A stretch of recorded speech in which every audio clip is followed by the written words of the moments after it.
Hi, now we're going to continue what is biomedical engineering by examples. So now this time we will discuss about biomolecular engineering. So what is biomolecular engineering? So this is coming from using chemical engineering principles for design and analysis of drug delivery system or tissue or cellular level engineering. So interaction of medical implants and the body or biomaterials design and drug delivery system and so-called nanotechnology plus biotechnology. So nanobiotechnology is an example.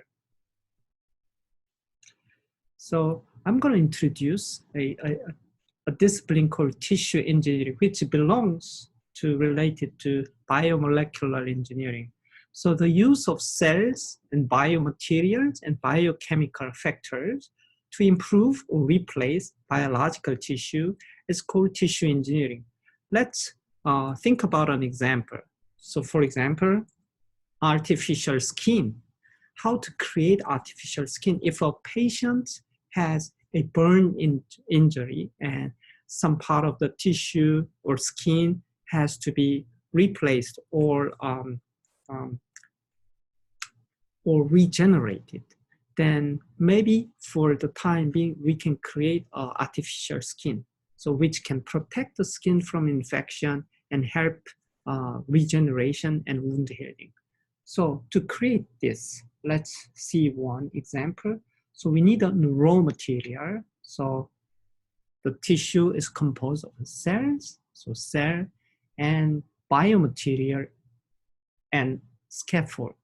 Scaffold is a temporary supporting structure, usually used in construction site. So in tissue engineering, we can also use this kind of a scaffold, which supports the cells and can create microenvironment. So scaffold plus cells. And to be able to make it more relevant, we need to also consider environmental factors. So this includes cytokines, growth factors, genetic manipulation, mechanical forces, and physical-chemical factors, spatial and temporal signals, and extracellular matrix molecules, and cell surface molecules. So these factors intricately interact and create an environment which is happening in our body as a tissue. So these can create an engineered tissue so that we can create a tissue substitute. So here I talk about cytokines, and let me explain you what cytokine means. Cyto means cells and kine means movement. So this is a small immunomodulating agent or proteins that are secreted by immune system and have an effect on other cells.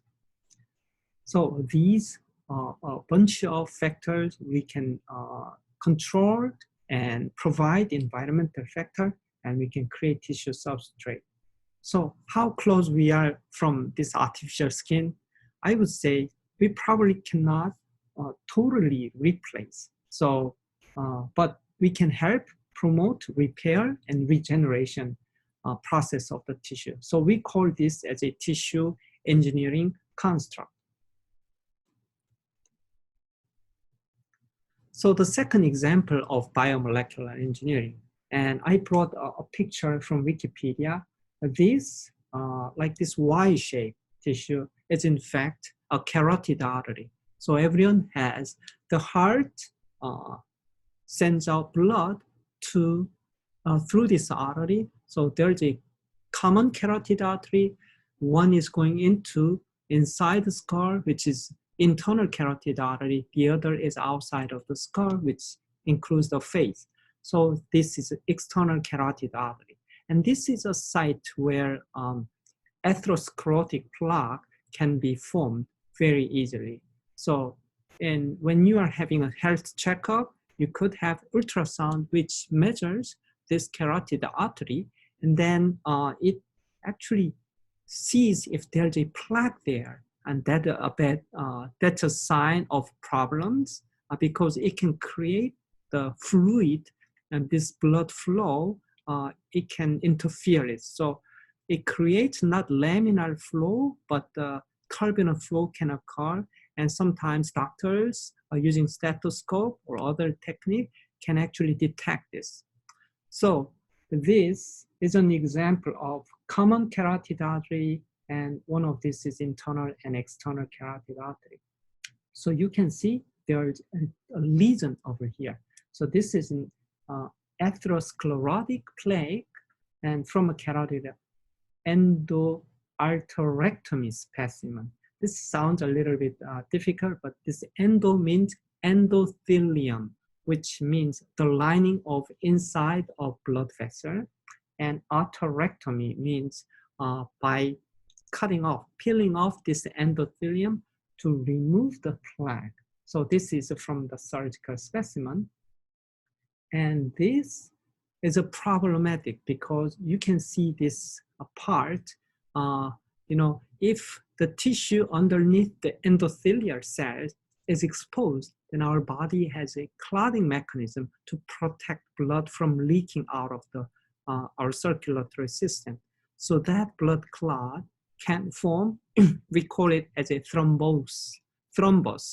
And this thrombus can travel down, which we call an embolus. So this embolus can go directly into the brain. It can lodge in a vessel that can cause ischemic stroke. So this could be a big problem. And now I talk about plaque. Let me define what is plaque.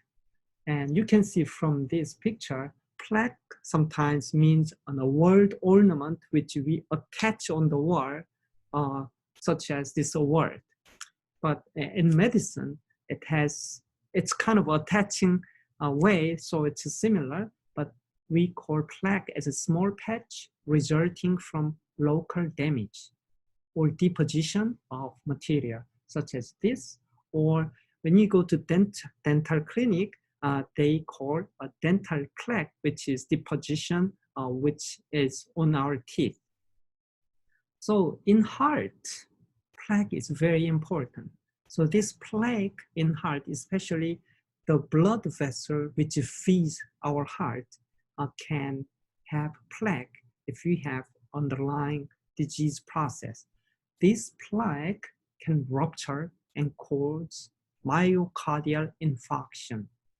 So plaque meaning to stick, and let's see how it looks like. So this is an artery, and this is an illustration of how plaque can interfere with the blood flow. So you can see that when the plaque grows, then that can interfere flow. And in engineering point of view, this diameter is related to resistance of the flow. So this narrowed arterial blood vessel is due to this atheroma. And this atheroma enlarges the arterial wall, can rupture, and it can release blood clots that lead to narrowing of the artery, sometimes complete closure of the lumen. Think about this happens in your heart and the feeding vessel to your heart muscle, then this blockage can cause a death of the heart tissue, and that can cause heart attack. In medical term, we call myocardial infarction. Myo means heart, myo means a muscle, cardial means heart, so it's heart muscle infarction.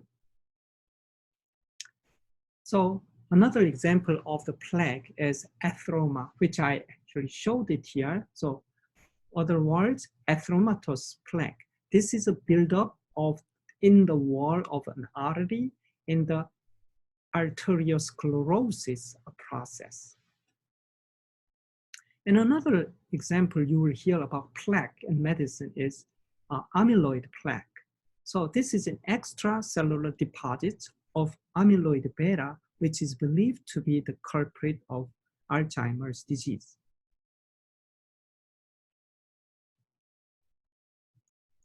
So before getting into the stent, I want to discuss about the pathological process in the heart, which is cause of like top killer in the developed country, such as in the USA. So let me first start with this heart. So heart is an organ which is probably one of the most important organ, because without heart, we cannot survive. And it works 24 hours. And you can see in heart, there's left ventricle will push oxygenated blood through this aortic arch, and some part of the blood has to come back to feed the heart muscle, cardiomyocyte. And this vessel is called coronary artery, which is located on the surface of the heart. And what if this plaque is forming inside this coronary artery? So you can see this plaque, and that will narrow down the lumen. The lumen is in hollow space inside a tube or blood vessel. So the lumen is narrowed down, then it's harder to push the blood into, so it's hard to support oxygenated blood to the heart. So this is causing a big problem.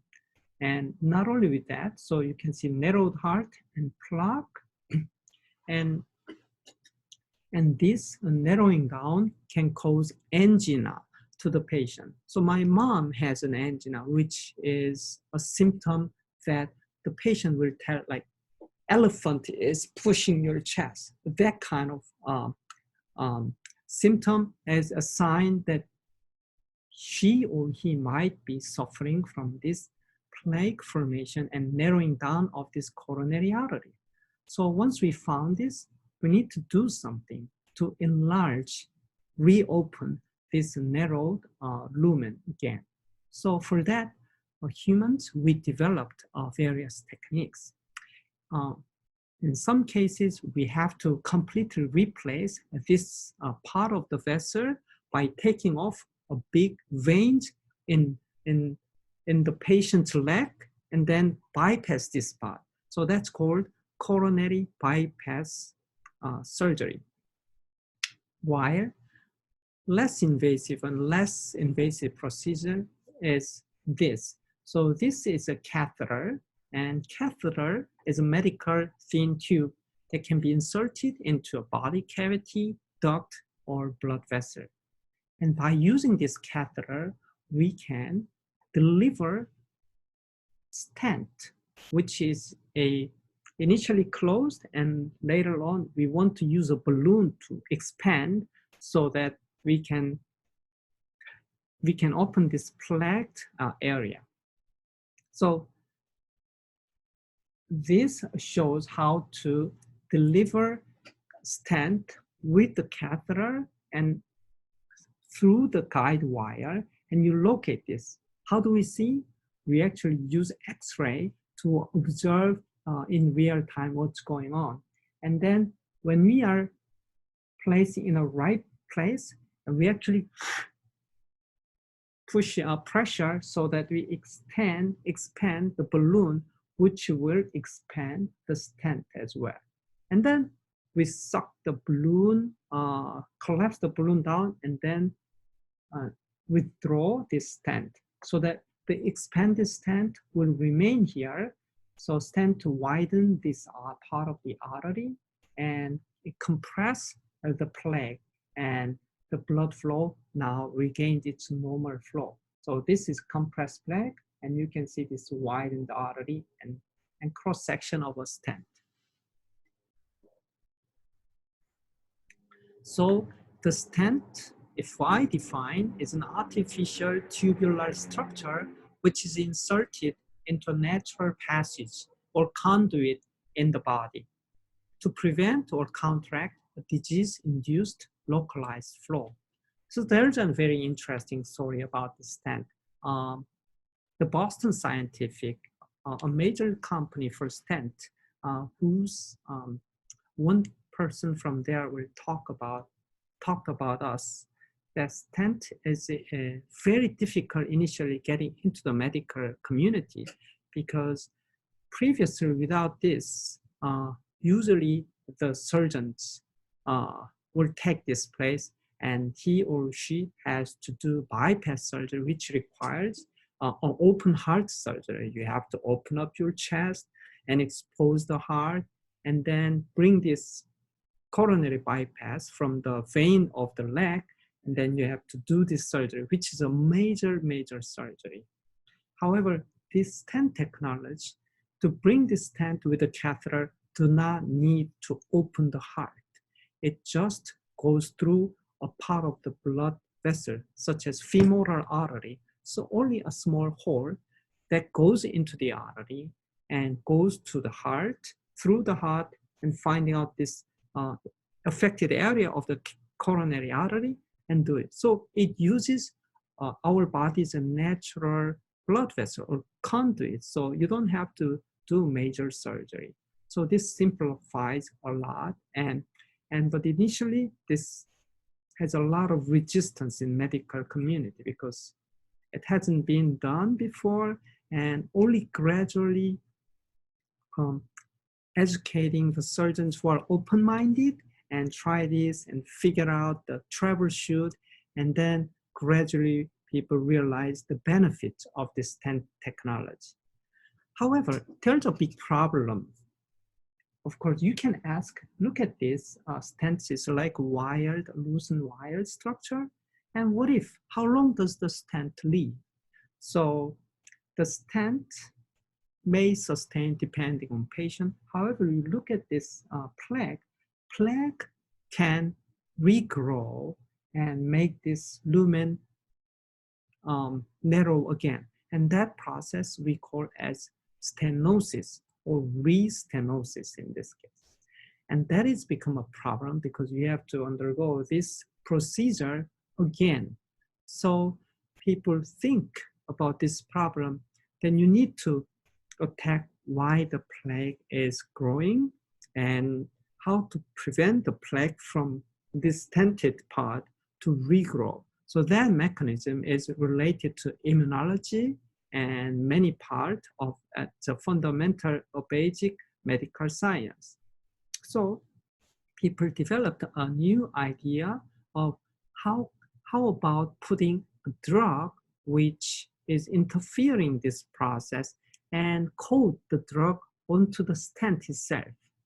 But this has to be well designed, that the drug has to be slowly releasing its effective molecules and agents so that it prevents the plaque from regrowing. So this is the technology, an idea called drug-eluting stent.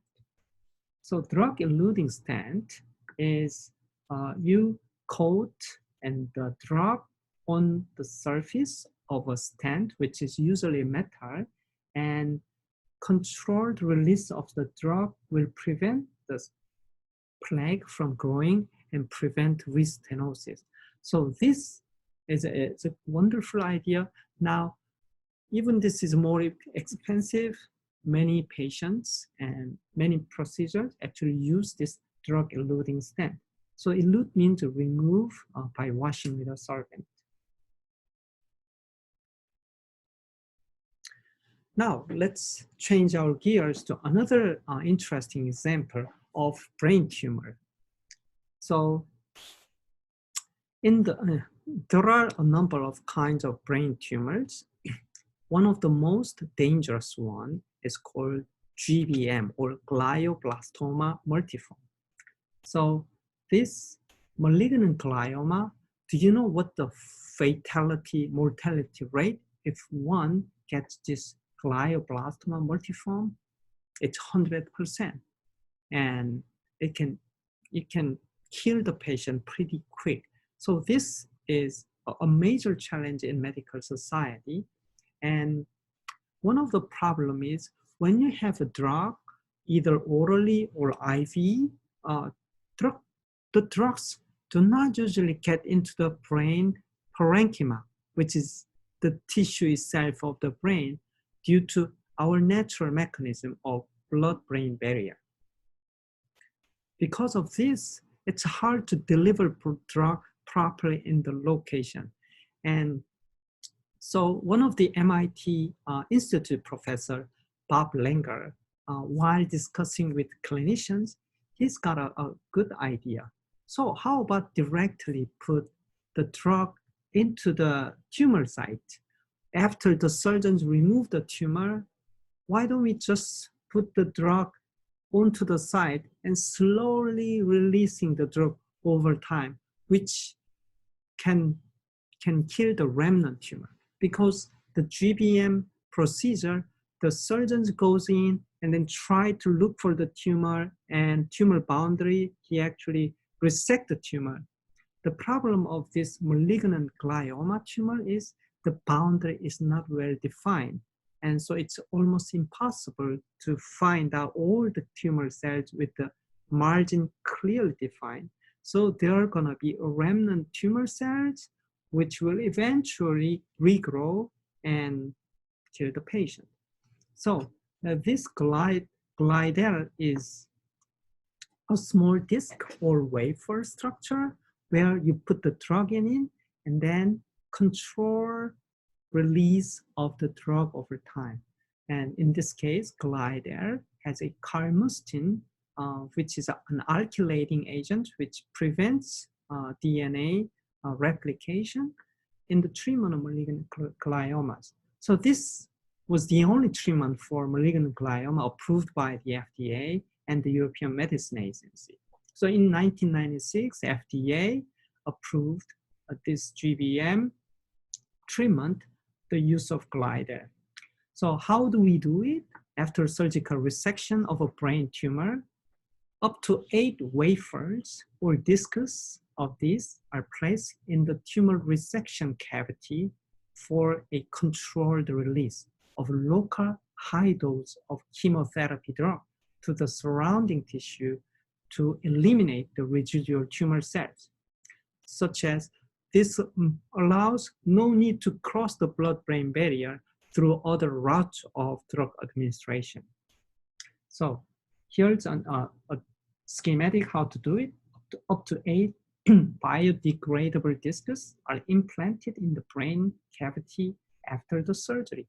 And these discs release chemotherapy drugs, calmustine, which continues the active treatment of the tumor while patients await radiotherapy. So the size is like a small coin. And this drug, wafer or glider composes of biopolymer, which is a biodegradable, which allows a slowly releasing of the drug. However, I should say this glider is also not perfect. I mean, any approaches, we should see like the big good idea, but we also have to assess the results. And there's also involves an adverse event. So with glider wafer, so one is brain edema, which is expansion of a brain with the watery content, and healing abnormalities. So it can also leak out cerebrospinal fluid, which sustains the brain in buoyancy. And also there's a higher risk of intracranial infection. Thank you for your attention.